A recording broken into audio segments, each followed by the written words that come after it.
Ogni 4 anni l'America si trova di fronte a un momento cruciale, un momento che determina il corso della nazione per il futuro. Da Washington a Lincoln, da Roosevelt a Kennedy, la storia americana è stata plasmata da leader che hanno segnato le generazioni a venire. Il 2024 non fa eccezione, mai come ora il paese è diviso, le sfide sono immense e le decisioni che si prenderanno influenzeranno non solo gli Stati Uniti, ma il mondo intero. Chi guiderà l'America verso il futuro? Quali valori e visioni prevarranno in un'epoca di cambiamenti senza precedenti? In un'era di incertezza globale, l'America sceglie il suo prossimo leader, il suo prossimo fantoccio nelle mani delle lobby, il prossimo rappresentante delle lobby. Oggi, a grande richiesta, cari signori, parlerò delle elezioni americane. E lo farò a modo mio. Martedì 5 novembre 2024 si terranno le elezioni e già adesso, a fronte dell'ultimo dibattito fra i candidati, il mondo ne sta parlando. Quello che il mondo, il nostro paese, i giornali non fanno presente è tutto il fango che c'è dietro. Le elezioni presidenziali degli Stati Uniti non influenzano solo il futuro interno del paese, ma hanno anche un impatto significativo sul panorama geopolitico globale. Uno dei temi più critici e delicati è il conflitto ovviamente tra Israele e Palestina, che da decenni rappresenta un nodo centrale della politica estera americana. Storicamente gli Stati Uniti hanno mostrato un forte sostegno a Israele, indipendentemente dall'amministrazione al potere. Questo appoggio si manifesta in varie forme, ne abbiamo già parlato, no? Tra cui assistenza militare, diplomazia favorevole e supporto economico di ogni tipo. Tale sostegno è spesso giustificato secondo loro dalla condivisione di valori democratici, apparentemente democratici, e dall'importanza strategica di Israele come alleato nel Medio Oriente, una regione caratterizzata da instabilità e conflitti. Ma come si comporteranno gli Stati Uniti a fronte del genocidio messo in atto da Israele da un anno a questa parte? Vorrei ricordare che il premier israeliano sta per essere condannato dalla Corte di Giustizia internazionale per crimini di guerra. C'è una richiesta di arresto internazionale per questo signore. Capite? Un fattore chiave che contribuisce a questa posizione è l'influenza delle lobby a Washington, in particolare quella pro-Israele chiamata AIPAC. Ne ho già parlato, no? Queste lobby, signori, esercitano un'influenza considerevole sui politici americani attraverso finanziamenti per campagne elettorali, hanno finanziato tutte le campagne dell'ultimo secolo, pressione politica e costruzione di coalizioni bipartisan a sostegno di Israele. A queste persone non importa assolutamente niente di chi sale al potere. E questo non è un parere personale, ma un fatto. Esatto, un fatto appoggiato e fortemente sostenuto da dati di dominio pubblico. C'è tanto di quel fango, cari signori, dietro alla più grande democrazia del mondo, che la metà basta. E oggi penso di aver realizzato davvero un lavoro di fino per aprirvi gli occhi.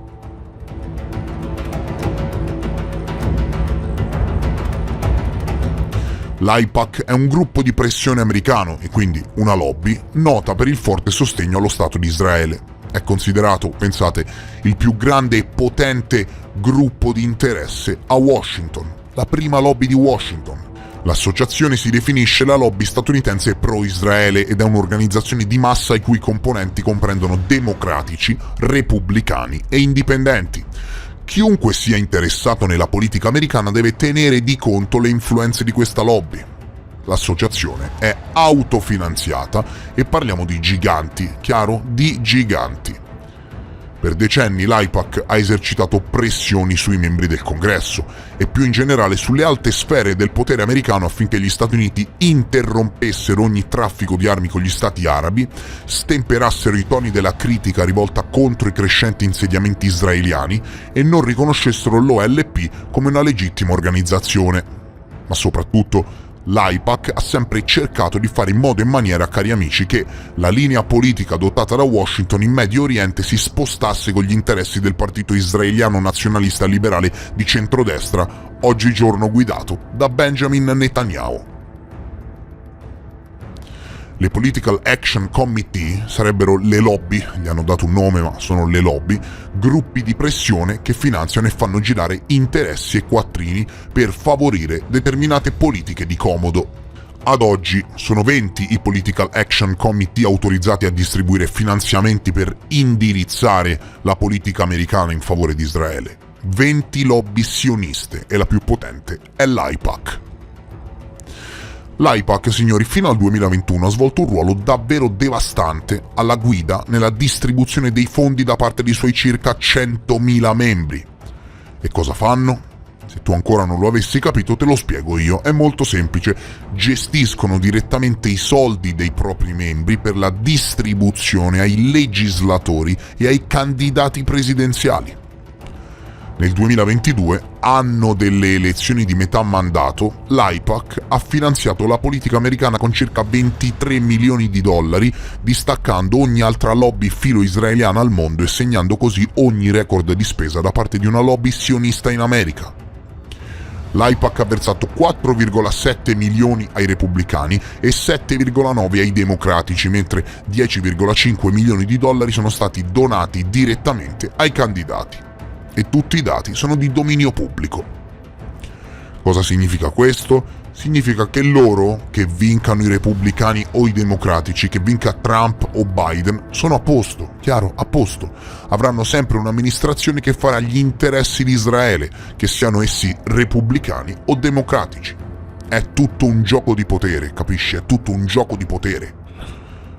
A questo punto del video ti chiedo però di prenderti 2 millisecondi per lasciare un like, davvero non fare il tacchino e aiutami con il posizionamento del video fra i consigli della piattaforma. Solo tu, lasciando un like, puoi fare in modo e maniera che questo video arrivi a più persone possibili. Lascia un like. Uno dei più recenti successi politici ottenuti dalla lobby sionista in America si è realizzato sotto l'amministrazione Trump. Esatto, pensavi che lui fosse Jimmy l'eroe? Non lo è, anche lui è un burattino delle lobby israeliane, che ha spostato l'ambasciata statunitense in Israele dalla capitale internazionalmente riconosciuta Tel Aviv a Gerusalemme, scatenando le ire più disparate dei palestinesi e del mondo arabo-islamico, continuando ad alimentare il malcontento in quella che è già di per sé una polveriera e dando per scontato che gli Stati Uniti appoggiassero l'idea israeliana secondo cui non esiste una Palestina. Chiaro? E chi è invece il miglior amico delle lobby israeliane? È Joe Biden, hai capito bene. Viene riferito nero su bianco da Wikileaks all'interno di email top secret scambiate fra i membri del Dipartimento di Stato sotto l'amministrazione Obama quando Biden era vicepresidente, che Biden, testualmente, è il miglior amico di Israele. E anche il capo di maggioranza al Senato sotto l'attuale amministrazione Biden, altra figura potentissima in America, Chuck Schumer, cari signori, di cui parla Wikileaks, che al tempo era il governatore dello stato di New York, se non erro, è uno degli amiconi delle lobby israeliane a Washington. Ecco che il cerchio si chiude. Chi è che finanzia la politica americana? Le lobby israeliane. E chi è che finanzia la macchina bellica israeliana? Gli Stati Uniti. E tutto questo non attraverso deduzioni personali, attenzione, ma attraverso dati ufficiali alla mano. Che i più grandi finanziamenti nella storia degli Stati Uniti siano stati forniti a Israele in ambito militare, non lo dico io, non è che lo dico io, ma un memorandum ufficiale della Casa Bianca che riferisce al mondo il più grande finanziamento militare nella storia degli Stati Uniti fornito in armi a Israele. Memorandum d'intesa. Quando Joe Biden, cristiano cattolico, ha incontrato il primo ministro israeliano e il suo gabinetto di guerra durante la sua ultima visita in Israele, il presidente degli Stati Uniti ha detto: «Non credo che dobbiate essere ebrei per essere sionisti, e io sono un sionista». Cioè, questo lo riporta Reuters, capito? Ti rendi conto? Il presidente degli Stati Uniti, che dovrebbe essere, insomma, bipartisan, no? Ha detto che è un sionista. E certo che è un sionista, te lo dico io perché è un sionista. Lo dice non a caso, attenzione, non a caso, lo stesso Biden, perché è colui che ha ricevuto il maggior numero di fondi dalle lobby filo-israeliane negli ultimi anni. Ecco perché dice di essere un sionista. E ancora, i dati sono ormai di dominio pubblico. Biden ha ricevuto 4,2 milioni di dollari dal 1990 ad oggi, quasi 10.000 euro al mese. In questo arco temporale, secondo i dati disponibili, le lobby israeliane hanno elargito la bellezza di 210 milioni di dollari ai vari candidati, di cui 128 milioni ai democratici, 80 ai repubblicani e 2 milioni a candidati indipendenti. Ecco fatto come si finanzia la politica americana in cambio di favori. E attualmente, nell'attuale scenario geopolitico mondiale, gli americani si stanno letteralmente giocando tutto. Ora, parliamone, ok? Parliamone. Intanto hai lasciato un like, sei ancora qui che mi ascolti, allora ti chiedo davvero per favore di aiutare il posizionamento di questo video con un like. Allora, per diventare presidente devi avere appoggi in ogni ambito, in ogni tessuto del potere. Chiaro? Non basta avere i voti. E per quanto Trump abbia sempre fatto la guerra a tutti e sia stato uno dei presidenti più non convenzionali della storia, motivo per il quale è molto apprezzato, ci sono poteri, cari amici, che vanno ben oltre l'occhio dei presidenti. Penso di averlo dimostrato, no? Ma non di averne parlato, di averlo proprio dimostrato. Chi gestisce il vero potere non è il presidente, ci sono poteri che mettono a sedere presidenti a proprio piacimento spostando ingenti quantità di denaro, consensi, notizie, propaganda e politiche. Biden, un uomo totalmente incapace di ricoprire quel ruolo, pensi che sia lì per caso? È lì perché fa comodo alle politiche delle grandi banche, delle lobby sioniste e delle armi. I primi 3 appaltatori del governo federale americano sono tutti e 3 produttori di armi e strumenti bellici high-tech. Pensi che gli sia piaciuto l'approccio pacifista di Trump che è andato a fare la pace ovunque dalla Russia alla Corea del Nord? Ma voglio spaziare da un argomento all'altro così da farvi ragionare su più fronti. Domandona, ok? Ma domandona, domandona. Il voto può essere alterato? Allora, punto primo, il voto può essere pilotato a piacimento dai servizi segreti che tramite operazioni psicologiche militari e veri e propri corpi speciali di intelligence fanno saltare fuori scandali per penalizzare o agevolare un determinato candidato se si accorgono che i consensi pubblici stanno diventando troppi. E punto secondo, vogliamo davvero parlare dei voti online?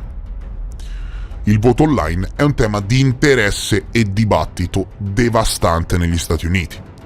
Non è ancora stato adottato su larga scala, ma per esempio se sei un americano all'estero è possibile votare online. Ci sono legislazioni per determinati stati in America che ti permettono di farlo e questo desta davvero tantissime preoccupazioni, specialmente in un'epoca in cui la tecnologia continua a trasformare vari aspetti della vita quotidiana. Il voto online negli Stati Uniti, cari signori, presenta sfide e preoccupazioni senza precedenti, ok? Preoccupazioni relative alla sicurezza e all'integrità elettorale. Attacchi informatici, hacking e manipolazione dei risultati. Ecco la vera preoccupazione.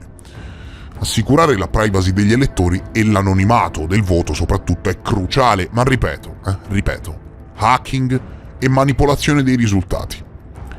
Hai idea delle capacità ingegneristiche e informatiche di paesi come Russia e Cina? Tu, ma dico davvero, hai una minima idea di ciò di cui stiamo parlando? E se le stesse lobby per orchestrare a proprio piacimento addirittura i voti decidessero di metterci le mani? Andiamo, il voto online dovrebbe essere abolito, e sai perché? Perché non solo è possibile manipolare i voti online, ma probabilmente è già stato fatto. E dirai, come? Stai speculando? Fermo. Hai mai sentito parlare di DEF CON Hacking Conference?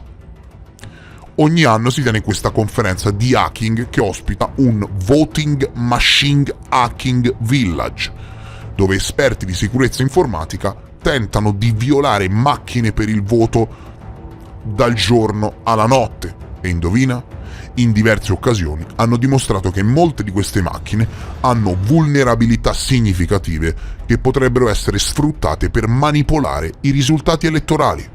Questo fatto da privati cittadini esperti di sicurezza informatica. Immaginati soltanto cosa potrebbero fare paesi come Cina e Russia, che hanno letteralmente reparti militari iperaddestrati di intelligence che si occupano solo di hacking. Hai una minima idea del fango che c'è dietro alle elezioni americane? Durante le elezioni di metà mandato del 2018 si è scoperto che diverse macchine per il voto erano vulnerabili agli attacchi informatici e molti esperti pensano che i risultati vennero alterati. Capisci quante criticità ci sono? Tra i due candidati quello che starei pensando è Trump tutta la vita. Perlomeno la maggior parte delle persone con cui ho parlato mi ha detto questo, ma è giusto che tu sappia che Trump, come Biden, continuerà a finanziare il genocidio in Palestina e verrà drasticamente manipolato dalle lobby sioniste negli Stati Uniti. È giusto che tu sappia che la presidenza di Trump nel 2020 è stata finanziata in toto dall'AIPAC. Ci sono dati pubblici e che anche questa volta il suo partito e la sua presidenza verranno finanziate a suon di milioni da queste persone. Che fine ha fatto la democrazia? È tutto un gioco prima di soldi e poi di potere. Ecco di che cosa stiamo parlando. Quanto è inutile la democrazia? Quanto è inutile il voto quando ci sono lobby come l'AIPAC che finanziano le presidenze coprendo di milioni ambedue le fazioni politiche in corsa? Le elezioni presidenziali negli Stati Uniti sono spesso dipinte come, un pilastro della democrazia, un momento in cui il popolo esercita il suo diritto sovrano di scegliere i propri leader. Ma quanto è realmente potente il voto del cittadino comune quando dietro le quinte si svolgono giochi di potere orchestrati da influenti lobby e interessi finanziari? Quanto è utile la democrazia quando le elezioni sono macchinate da scandali e manipolazioni? Questo è un sistema in cui le decisioni politiche cruciali sono spesso prese non in base al volere del popolo, ma in risposta agli interessi dei finanziatori più potenti. Hai mai sentito parlare dei super PACs? Non è facile spiegarlo, ma farò del mio meglio per semplificarlo, ok? Il sistema di super PACs è stato definito da queste due principali sentenze. Queste sentenze hanno permesso che le campagne elettorali non possono avere restrizioni di finanziamenti in termini di numeri e hanno consentito a chi vuole di spendere denaro senza limiti per agevolare una determinata campagna, purché, attenzione, purché non coordinino direttamente con i candidati. Cosa significa? Te la faccio semplice, significa che le lobby finanziano direttamente i candidati o i partiti, mentre i super PACs agevolano indirettamente una campagna elettorale spendendo inimmaginabili somme di denaro per, propaganda, pubblicità, magari pagando degli hacker, svolgendo tutta una serie di azioni indirette ma parallele alla campagna che stanno appoggiando, senza però appoggiarla direttamente. Si tratta di un sostegno occulto multimiliardario a cui è stato dato un nome.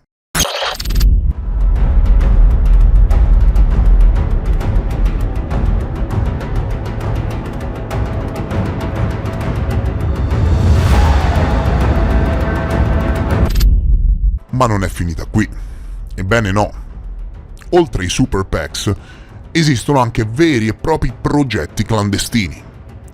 Il termine dark money, infatti, negli Stati Uniti si riferisce ai fondi utilizzati per influenzare le elezioni, la cui origine, non è divulgata pubblicamente. Questi fondi, da dove provengono? Provengono spesso da organizzazioni no profit che, guarda caso, non sono tenute a rivelare i nomi dei loro donatori. Questo cosa crea? Questo crea un livello di opacità e di fumo nel processo elettorale non indifferente, dove il pubblico non può sapere chi sta cercando di influenzare il risultato delle elezioni e con quali interessi. Il coinvolgimento massiccio dei super PACs e dei finanziamenti occulti, amici miei, ha profondi, davvero importantissimi impatti sul sistema elettorale e sulla democrazia negli Stati Uniti, riuscendo a raccimolare, influenzare, penalizzare o valorizzare milioni di voti nei confronti di un determinato partito o candidato. Quindi, in conclusione, cosa ho da dire? Ho da dire questo. Come puoi, di fronte a tutto questo meccanismo malato, non scendere a patti se vuoi diventare presidente? Chi è lì è ricoperto di fango e dietro alle elezioni americane ci sono poteri talmente occulti che vanno ben oltre le presidenze, ben oltre le banche, i soldi o le lobby. C'è un potere dietro al potere, un governo dentro al governo e, come disse il presidente Clinton, non ne ho il controllo. Vi ringrazio per essere stati con me, spero che il video vi sia piaciuto e se pensate che sia stato un video davvero degno di nota, aiutatemi con un semplice like. Aiutate il posizionamento del video nei consigli della piattaforma con un commento per l'algoritmo, un like e una condivisione con chi pensi che possa apprezzare. Io vi voglio bene e vi rimando come sempre al prossimo episodio. Adieu!